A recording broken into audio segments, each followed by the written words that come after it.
Breaking: Politicians abandoned their cars and ran away for their lives as bandits invade Abuja. Hello viewers and welcome to Info Gist TV. Bandits returned to Kaduna-Abuja highway and abducted 30 persons. On Sunday, there was an attack on travelers on the Abuja-Kaduna highway and abducted over 30 people, witnesses and community leaders told our reporters. The abduction took place at Dogunfili near Katari along the Kaduna-Abuja highway in Kashe local government area of Kaduna State. This is the first in more than 10 months when the security along the Abuja-Kaduna road artery was breached. Findings by newspapers and other news reporters revealed that the last reported incident on the road was on March 1st, 2023, when 23 people were abducted. A former lawmaker in the person of Senator Shehu Sani confirmed the attack on his Twitter page, disclosed that two of his friends narrowly escaped being kidnapped by the bandits. He also stated that the bandits blocked the road and operated for some time, even though there were more security operatives on the road than there used to be in the past. Sani said two of his friends from both opposition and ruling parties who were returning to Abuja from Kaduna narrowly escaped during the bandits' attack. In his words, just when we felt safer last night, kidnappers returned to the Kaduna-Abuja road. They blocked the road and abducted scores of persons around 9 p.m. near Katari village. Two of my honorable friends from both the ruling and opposition parties had to run through the bush like Usain Bolt. But despite this incident, there is a stronger security presence along the route than it used to be in the past. A resident of Katari, Suleiman Dambaba, said the incident happened around 9:33 p.m. when the bandits wielding AK-47 rifles emerged from the bush and blocked two lanes, adding that they operated for close to 45 minutes.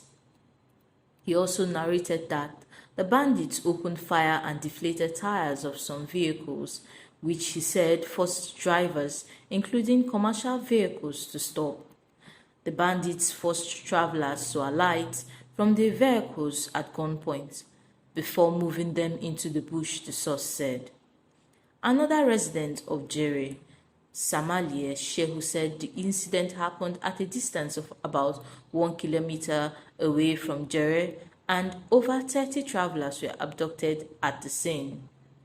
It was also learned that the bandits, who divided themselves into two groups, also invaded Bishini and Kokore communities located along Abuja-Kaduna highway and also whisked away an unspecified number of villagers.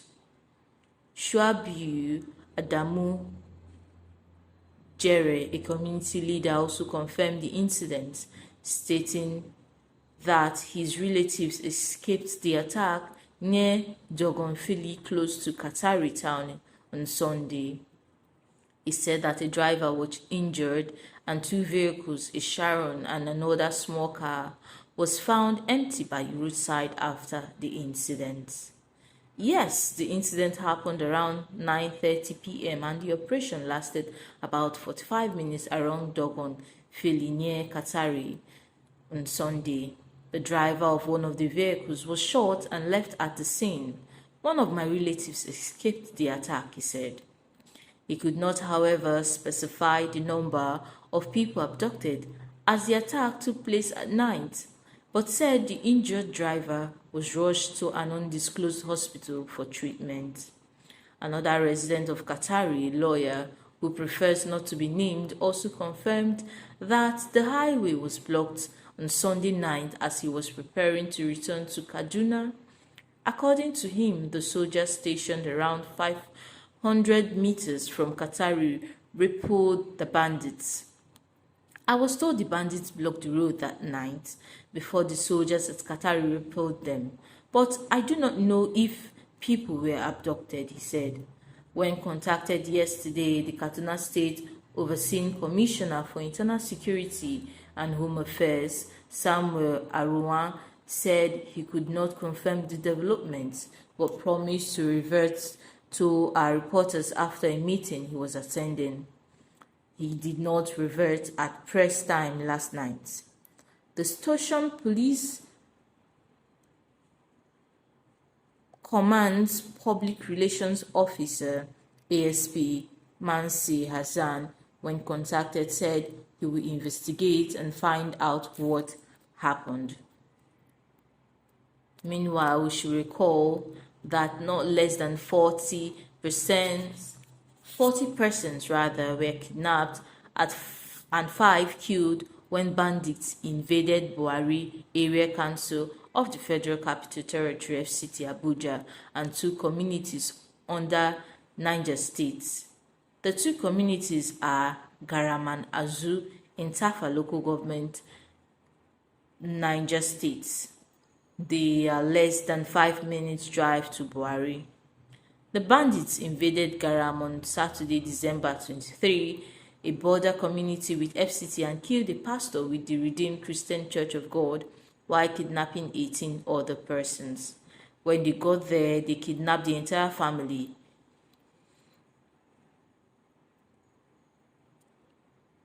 But while leaving the house, they shot the man, their target, who is a pastor at the Redeemed Christian Church of God, in the presence of his wife and 3 children.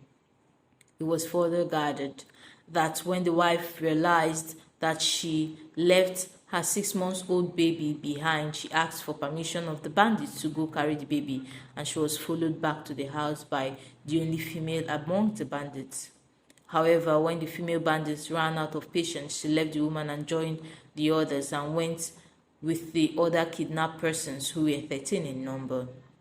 The pastor's wife, it was gathered, is a teacher in one of the government secondary schools in Buhari. Also on Thursday, December 28, bandits again invaded Kuduru, a community under Buhari, which shares a boundary with Garam, and kidnapped 18 persons and killed 1. Also, on Friday, December 29, bandits invaded Azu, killing 3 people and kidnapping 8 others. A resident of Garam, who identified herself as Mrs. Juliana, said the first house the bandits entered, they asked for the house of their target. She said the bandits entered a wrong house, kidnapped 2 boys, who later led them to the house of their target. Another eyewitness said the bandits made their way to the house of a military personnel asking for his rifle and uniform from the wife. The wife told them that her husband is on duty. They, however, kidnapped 2 of his children. The eyewitnesses added that 13 persons were kidnapped, while a 5-year-old boy of the Redeemed pastor that was killed was abandoned by the bandits at the riverside because he couldn't cross the river. The boy was rescued by the vigilante who went on the trail of the bandits.